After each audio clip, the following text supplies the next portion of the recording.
கவின் படுகொலை வழக்கு தொடர்பான விசாரணை ஆகஸ்ட் 11ஆம் தேதிக்கு ஒத்திவைக்கப்பட்டிருக்கிறது. மேலும் விவரங்களை செய்தியாளர் ராமசுந்தரம் வழங்க கேட்கலாம். ராமசுந்தரம், வணக்கம். மேலும் தகவல்களை சொல்லுங்க.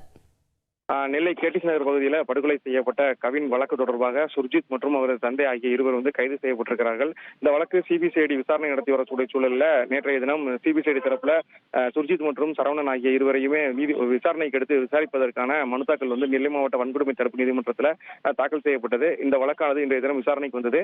அப்போது சுர்ஜித் மற்றும் சரவணன் ஆகியோர் நேரடியாக நீதிமன்றத்தில் ஆஜர்படுத்தப்பட்டனர்.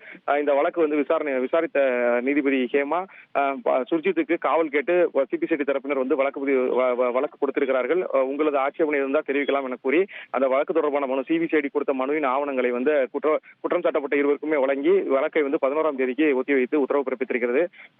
11ஆம் தேதி மீண்டும் இந்த வழக்கு விசாரணைக்கு வரும்போது சுர்ஜித்துக்கு சிபிசிஐடி காவல் கொடுக்கலாமா வேண்டாமா என்பது குறித்து முடிவு செய்யப்படும் என தெரிவிக்கப்பட்டிருக்கிறது.